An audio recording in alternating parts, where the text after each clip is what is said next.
I'm part of the marketing team at Florist Books, and I'm absolutely delighted to see so many of you here to celebrate the launch of Cloudlanders, the joyous, fantastical and adventurous debut by Christopher Mackie.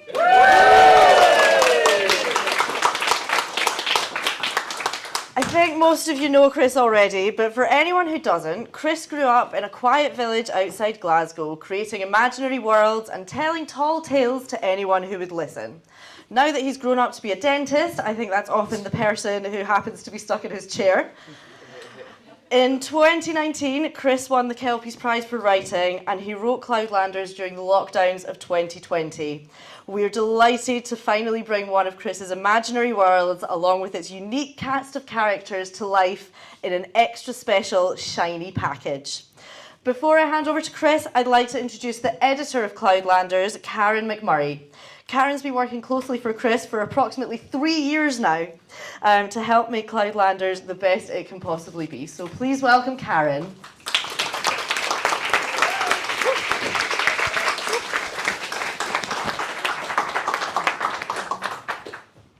Thanks, Kirsten. And hello, everyone. It's great to see so many of you here. I'm Karen. I'm one of the editors at Florist. And as Kirsten said, I've been working with Chris since way back in 2019 when he won the Kelpies Prize. Part of that prize was starting a mentorship with us.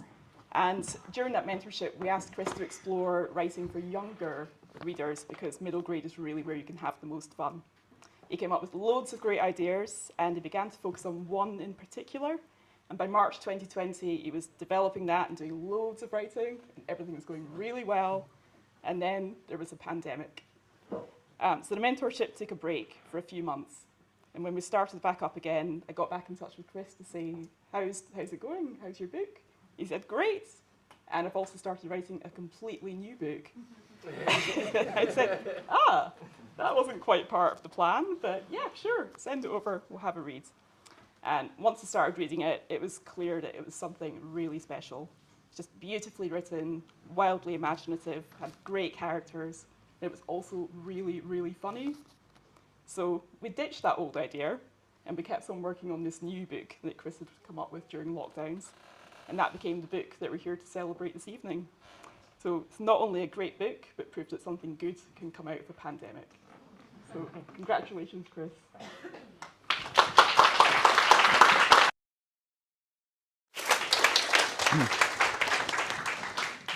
So, first things first, I just want to thank everyone for turning out to this launch tonight.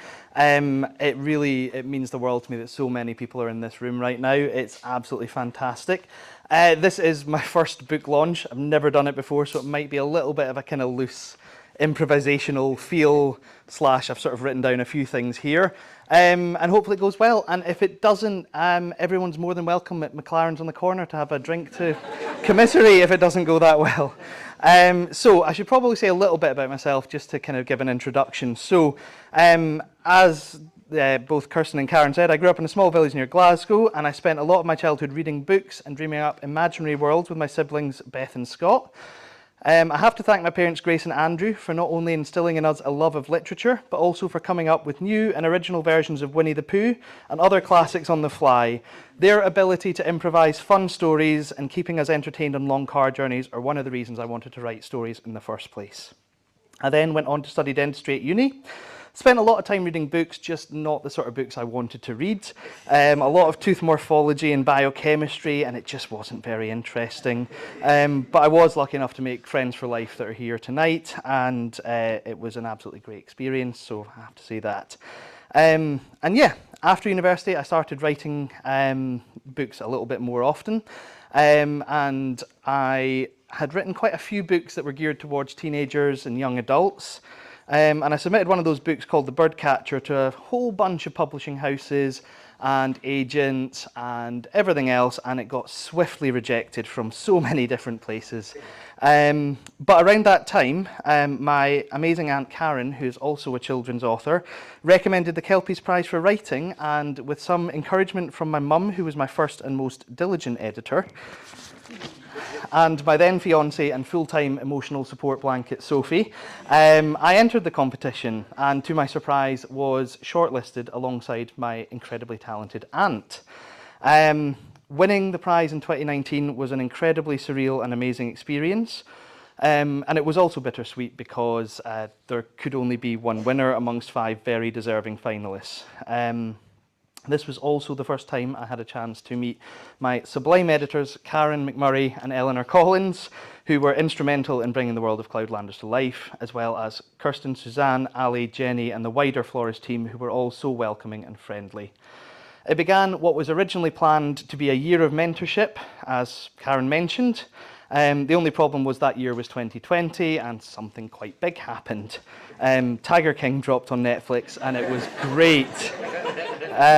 But one pandemic, one postponed wedding, and several hundred rewrites later, I was able to come out of the 2 or 3 year period, not only married to the most beautiful and wonderful woman I've ever known, but also with a debut novel that is finally releasing today.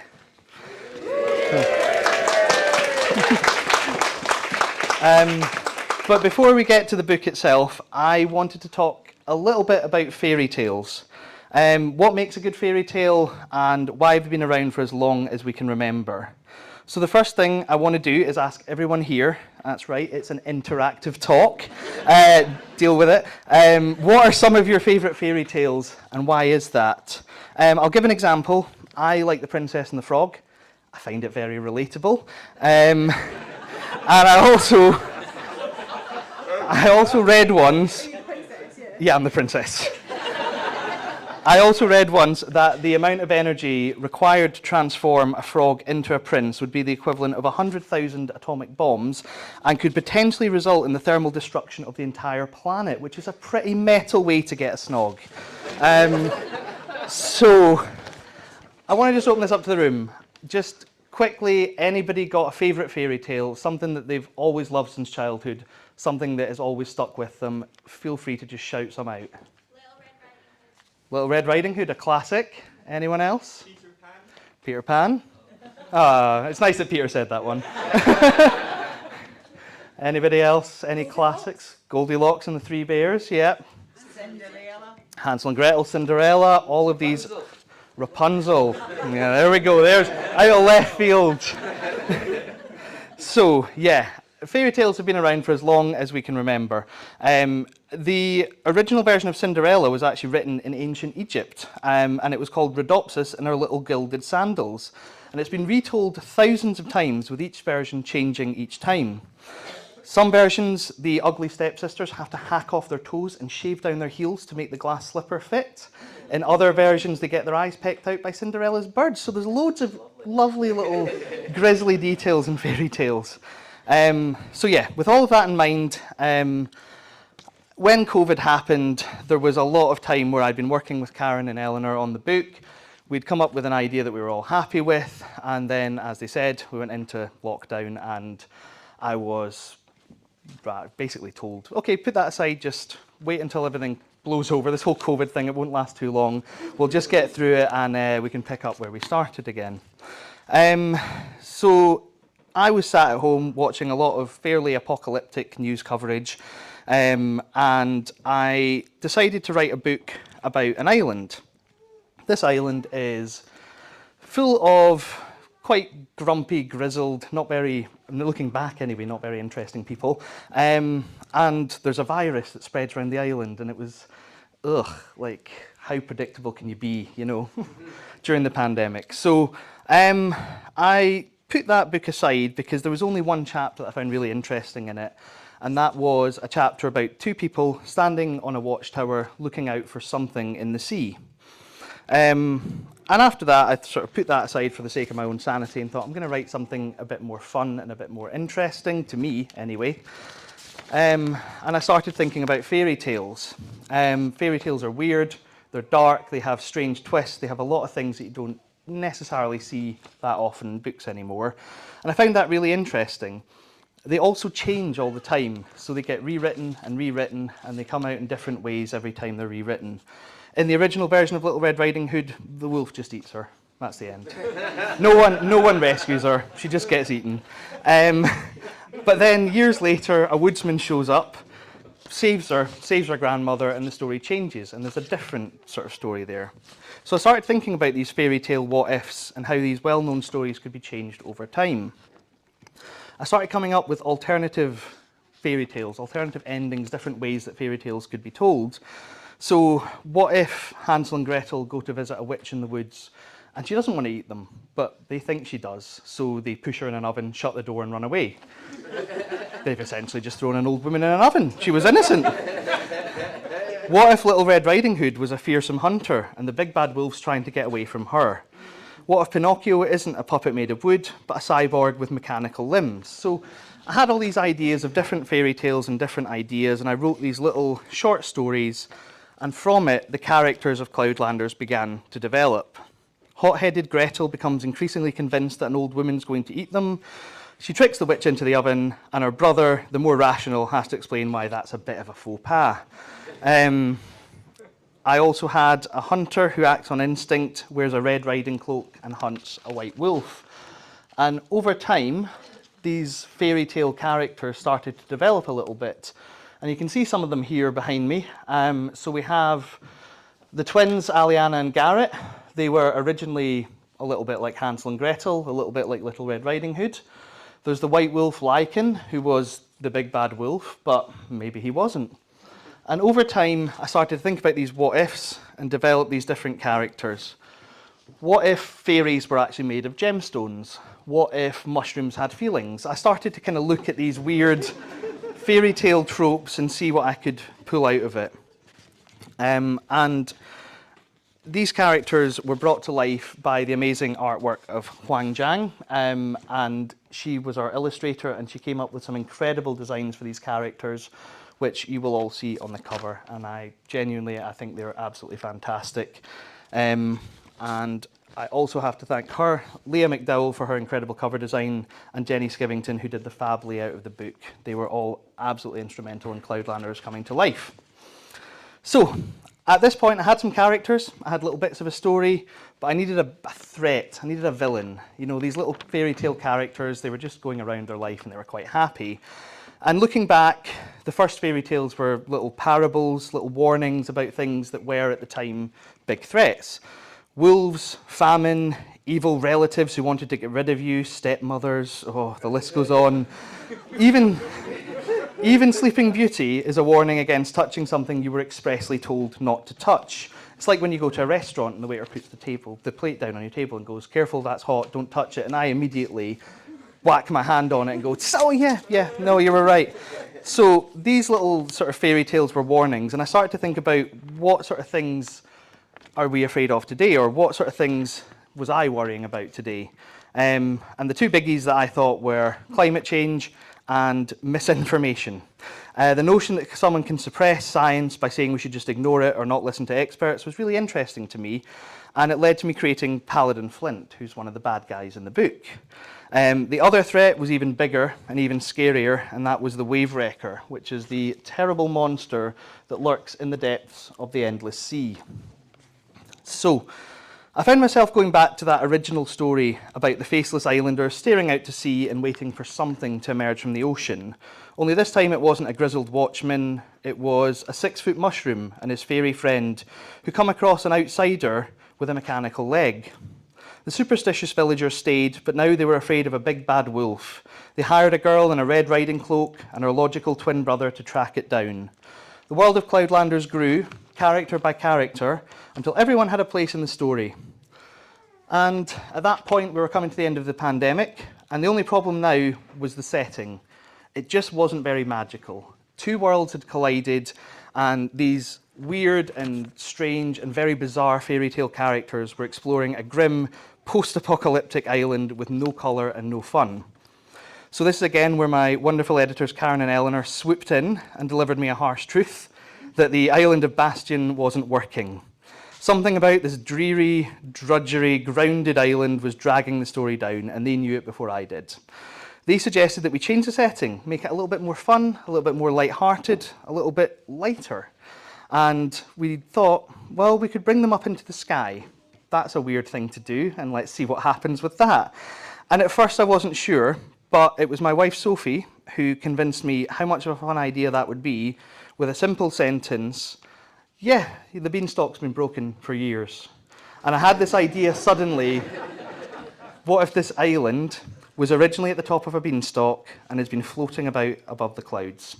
And of course, the island of Bastion didn't end up being exactly like that, but it was a very fun process to write it. So, in a minute, I'm going to read a little bit of the book, but first, I just wanted to test everyone's fairy tale knowledge with a little true or false quiz. So, I want to see how well people have been paying attention, and we're going to do a little show of hands, true or false, and I just want to see what everyone knows about fairy tales. So, first question, true or false, put your hand up if you think it's true, put your hand up if you think it's false, I'll shout each one out. The Brothers Grimm, writers or collectors of the original fairy tales, weren't actually brothers. Who thinks that's true? Okay. And who thinks that's false? Who thinks they were brothers? Yeah, you're absolutely right. They were brothers. It would be insane. It would be insane to call yourselves brothers if you weren't. The Brothers Grimm were actually brothers. Okay. Question 2, true or false. The Brothers Grimm stole or borrowed a lot of their stories from their wives and other women of the time. Who thinks that's true? So that's quite nice. Who thinks that's false? There's a few hands. Okay, no, it was true. They stole Hansel and Gretel, Sleeping Beauty, and many other tales from their wives. They actually didn't write very many fairy tales. They just nicked them, they collected them, they put them in big books, and they said they were their stories. Question 3.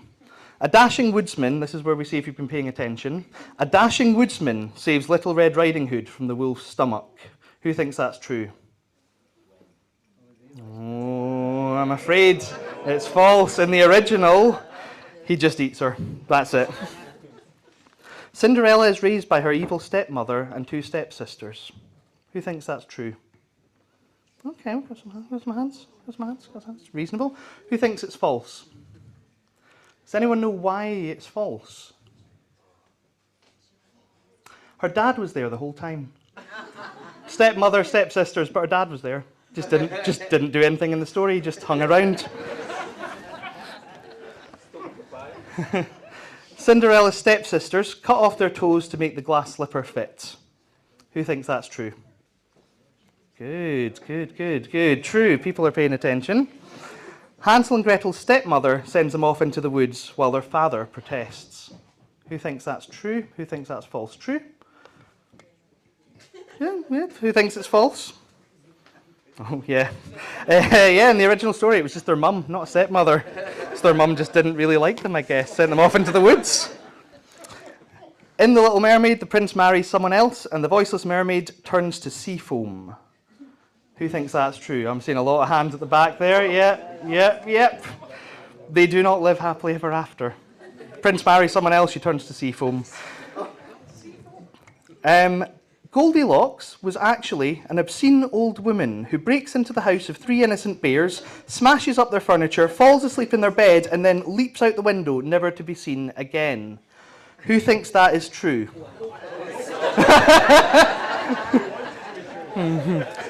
Absolutely true. Apparently she swears the whole time as well. She goes in and just smashes up their house. All right, just 2 to go. I hope everyone's keeping score, seeing how well they're doing.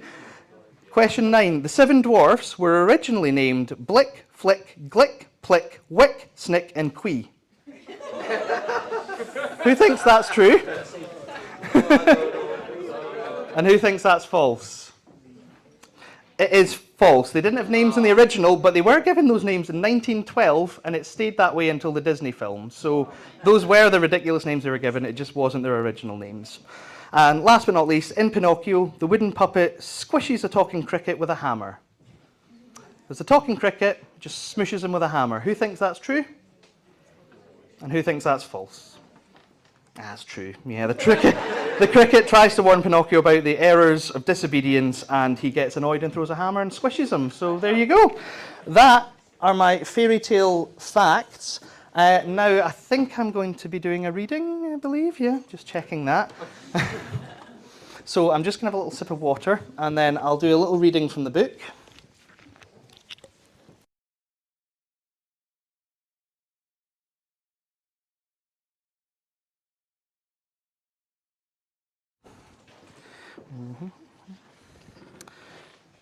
Probably should have brought my own version, but I'll find the part. There we go. So, I'm going to read a little extract from one of the earlier chapters in the book. In it, Aliana, one of the twins in her red cloak, has spent the day hunting a white wolf in the woods. She has come across the wolf because the villagers have told her that the wolf, the big bad wolf, has come into their village and eaten one of the children. Aliana finally tracks down the wolf, and meeting him isn't so sure after all. So what are you saying? Aliana asked him. That there is no missing child? Well, there very well could be, Lycan stated, but they were already missing before I reached the village. Then why would the villagers blame you? Oh, sorry.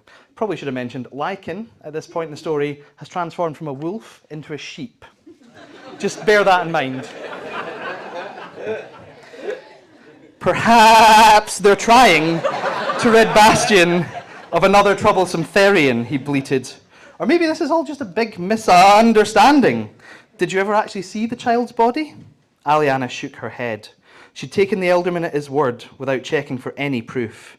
It was at times like this that Aliana realised how much she needed her brother. Garrett was the brains of their outfit, while Aliana was the brawn.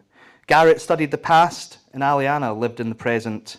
Garrett's dream was to one day be a great scholar at the university in Flotania, Bastion's capital city, while Aliana trained day and night to be a master fowler, a fearsome hunter who could bring even the most dangerous creature to heel. They were like chalk and cheese, apples and oranges, a scorched moon and a frozen sun. Aliana spent all her time in the forest, trapping and tracking every hour of the day, while Garrett lived with his head in the clouds and his nose in a book. But Garrett wouldn't have taken the warrant without getting to the truth. He would have looked around, he would have checked for clues. But Aliana had been so keen for a hunt that she just set off into the forest. She cursed her own impatience. Normally she couldn't get rid of her irritating, inquisitive brother, but today he'd stayed behind in the village to study some ruins he'd found. You see, Lycan shook his head angrily, you should have asked them more questions. Oh, I'm sorry, this is ridiculous. His snout sprung back out suddenly, his teeth sharpened up, and he grew several feet in height and length as he returned to his wolf form. Oh, that's better, he snarled. Now where was I? You were making up reasons why you hadn't eaten a little girl, Aliana told him, and you weren't being very convincing. So it was a girl, Lycan's nostrils flared, as if he'd caught the scent of a good hunt. Oh, like you didn't already know, Aliana's arms were starting to tire. She would need to fire her third arrow, or lower the bow soon. Innocent people don't run off into the woods. Innocent people might not, but we Therians all too often find ourselves in the wrong place at the wrong time. I've spent too long dealing with your kind, shouldering the blame for crimes I didn't commit. There's no smoke without fire, Aliana's fingers trembled. Even if you didn't hurt that girl, you still ate their sheep and chickens. And the penalty for that is death, Lycan laughed. Where's your fowler's code now? I'm telling you the truth. I had no part in that child's disappearance. Prove it. Lycan let out an angry howl. I don't have time for this, he snarled. I have somewhere I need to be. You can either believe me or you can shoot me. Either way, I'm walking out of this clearing alive. Can you say the same? Aliana hovered on the edge of the clearing, trying and failing to make up her mind. I'm sorry. She released her arrow and it flew, straight and true, towards Lycan's bright blue eyes. Only Lycan wasn't there anymore. In the time it took her arrow to cross the clearing, he transformed into a hummingbird, dodged her shot, and zipped gracefully towards her like a turquoise throwing star. He transformed back into a wolf mid-pounce, throwing his considerable weight onto Aliana's shoulders and dropping her to the ground with a fearsome howl. I warned you, he bared his teeth. I told you not to do this, but you wouldn't listen. You're leaving me no choice, young pup. I can't have you coming after me. Not where I'm going. Aliana squeezed her eyes shut, turned her nose away, clawing desperately at the dry grass and the dead leaves for something to fight back with. If she could just find a stone, or better yet, reach the dagger in her sock, she might be able to escape. I know what you're thinking. Lycan sounded almost sympathetic. I've been there before. That helpless desperation, that mounting panic as you realise this could be it. You grope blindly for a weapon that's always out of reach, for an escape that's too far off, and you think to yourself, if only I'd listened to dear old Lycan, this could all have gone quite differently. He was right. Aliana should have listened, but her pride and her sense of duty had drowned out her common sense, and now she was going to die all for some stupid warrant that might not even be true. She was so angry with herself that she could scream. In fact, from the sounds of it, she already was screaming. Is that you? Lycan looked around, perplexed. Are you screaming? The shrill sound carried on through the trees. No, Aliana gasped for air. I have no idea where it's coming from. Neither do I. Lycan sat back on his haunches and cocked his head. But it sounds close by, he sniffed at the air. I think someone's in trouble. I can smell smoke on the wind. What? Aliana's fingers were gradually regaining their feeling. We can finish this later, young pup. Lycan bounded off into the bushes without a backward glance. We're needed elsewhere right now. His voice echoed back at her through the trees. Well, what are you waiting for? Come on. And that's where the chapter ends.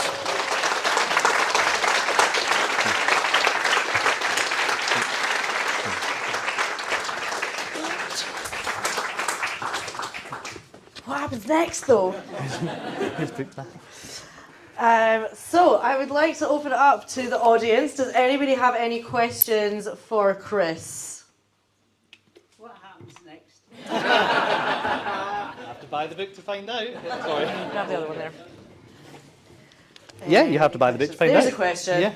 Does Lycan end up eating Aliana? Does Lycan end up eating Aliana? Do I spoil that? No, he doesn't, but not for the reasons you would think.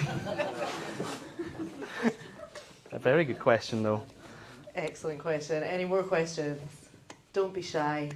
Is the characters how they are in the artwork, how you imagined them when you were writing them? Are the Repeat the characters question. how I imagined them? That's a very good question. Yes, they genuinely are. So I was really, really lucky. So originally, they had sent me some character sketches from Huang Zhang, and they were unbelievable. It was as if she'd just pulled them out of my mind and put them down on little sketches on the piece of paper. And yeah, I would say every single character is absolutely how I imagined them in my mind. And I think that's all credit to her amazing illustrations, because I'm not sure how well I describe the characters at all. But yeah, no, it was very, very surreal seeing all the characters for the first time gathered together. And yeah, I'd only seen sort of black and white sketches at first, and seeing them all in colour was amazing. So thank you. Anybody else? Have you enjoyed the process of writing the books, and why? And why? I absolutely have. It was an amazing, amazing experience. Yeah, and I think genuinely, as I said in the talk, the book just wouldn't have been as much fun, nowhere near as much fun without Karen, without Eleanor, without everyone at Floris swooping in and constantly saying, remember, this is a bit grim, this is a bit weird, try and kind of focus on this character or focus on that. Yeah, it was a great process. I would say it possibly wouldn't have come out the same way without COVID either, bizarrely, because I just had that break and I was able to just sit and write something that was a bit bizarre and a bit weird, and then it's able to send it to Karen and for her to jump on board and go, yeah, this is weird, but I quite like it, and I kind of want to see what happens next. So yeah, please keep doing it. So yeah, I really, really enjoyed that process. Yeah, it was great, and I would happily do it again. Do you have a storyline for each character that goes beyond this book? In my head, yes. Yes, I know there are some characters who have secrets that they're keeping from other characters, and most of those secrets are out by the end of the book. There are one or two that are still a little bit of a question mark at the end, so I know what those questions are and I know the answers to them, but almost all of them are in the book. But yeah, I have ideas for where those characters would go next. Is there anything that you want people to feel after they've read the book? Or any lessons you'd like them to have learned? I would want them to feel satisfied and exhilarated at the same time. But no, I would want them to think. I genuinely, I know it sounds a bit twee, but I would want them to think a little bit about the world that we live in right now and the way that things are going at the moment, and I would want them to think about where the world would be in 20, 30 years 40 years. Would it be floating up above the clouds? I don't know. It'd be great if we could go on an island and float above the clouds, but if that doesn't happen, I would want people to think about, yeah, the world as a whole and the direction that we're heading, and yeah, just try and think about the environment as it is. Do you have a favourite character? Oh. I do, but the favourite character is not on the poster or the cover. Yeah. Personally, my favourite character is a character called Boy, who is invisible to everyone but one person in his village. No one else can hear him except for this one person, and everyone's convinced they've just got an invisible friend. But Boy is probably my favourite character in the book, and he was the most fun to write because he's very, very strange and very, very odd, and he's a little bit like a walking, talking fish that only one person can see, and I had a lot of fun writing that. So yeah, I'd say Boy was my favourite character. Well, I was going to ask if there was any character that you related to the most, or if you're like a bit of all of them. And I also, how did you come up with the title, and were there any other possible titles? I would probably relate to Kurt the most, who is a 6-foot mushroom. You're never 6 foot. Yeah, no, I know. Okay. Kurt, who is a 5'10", a handsome 5'10" mushroom.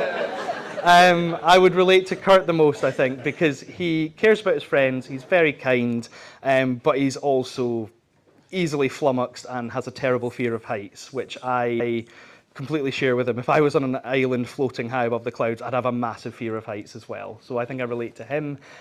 Other titles, I mean, there were loads of different titles that were getting thrown around at the time. The first draft of the book was originally called Where the Water Meets the Wall, which was when it was in its slightly more grim stage. And as Sophie rightly pointed out, it gets pretty close to the song To the Window, to the Wall. So there was a moment where they thought, let's just nip that in the bud and make it a much more fun title. And yeah, Cloudlanders, I mean, all credit to Karen and Eleanor. That was definitely a conversation that we had, but I think that was a Florist brainchild, absolutely, and it was a phenomenal title. I love it. Any other? Source material to work on, were there any characters that didn't make the cut that you would have liked to see with it? Yeah, there were actually quite a few, and I might use them in the future. I had an Excalibur character. It was a sword that got pulled from a stone and was screaming the whole time, and then got put back in the stone very quickly. And that was in the book, and then it was gone, and it just seemed like a weird, silly thing. Yeah, there were lots of characters that I wrote different drafts of. I mean, the twins originally, they had a chapter where they go to visit an old witch in the woods, and they do have this misunderstanding where they bung her in the oven. And in the end, that never made it in either. But yeah, bits of that story do. There is an old crone in the woods. She's just made of candy floss. So you know. Are there any people from your life that have found their way into the characters? Any people from my life? No comment, no. What's your favourite fairy tale? My favourite fairy tale, The Princess and the Frog. Yeah, it makes me feel all warm and fuzzy inside, you know. Yeah.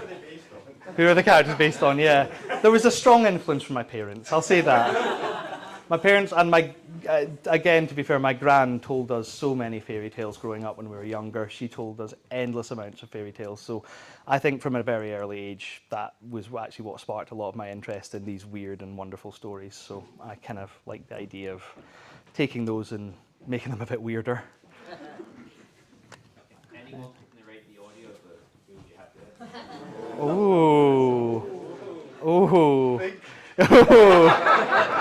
So with my brother being an actor, obviously that would be my first choice. But if he's not available for whatever reason, if he's got a project on, Stephen Fry would be a great second choice. I think. Like if we can get Stephen Fry, that'd be just brilliant. Any other questions? Yes? How did you come up with the characters' names? Characters' names, that's a great question. Right. So, Aliana and Garrett, I just made up completely out of nowhere.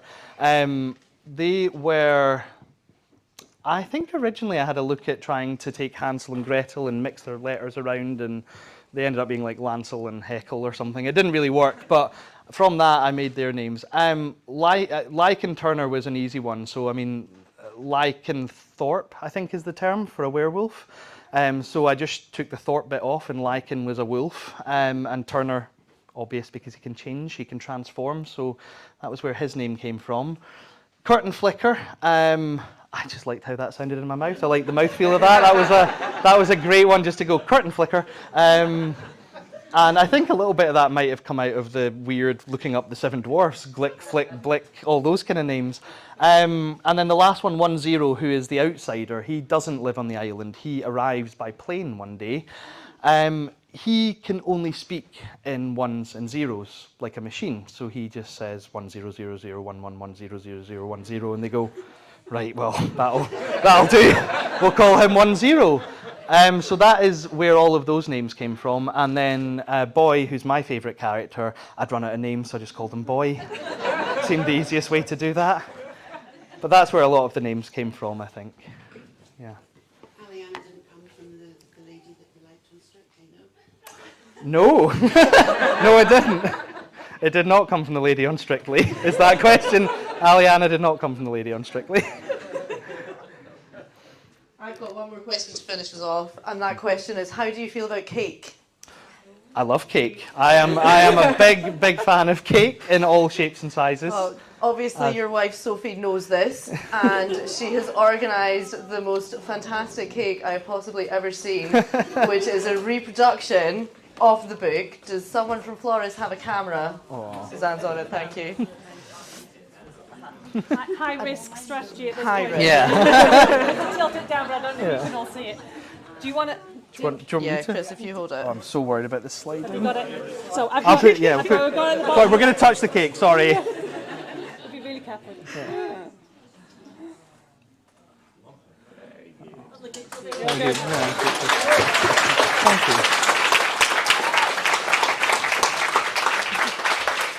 Fantastic. So that brings us to the end of at least the first part of this book launch celebration evening. So please do feel free to grab a slice of cake. I believe there is some wine left if anyone would like another glass of free wine before you have to start paying for it in the pub. But would you all just join me in giving Chris one more round of applause? Congratulations, Chris, on your first book.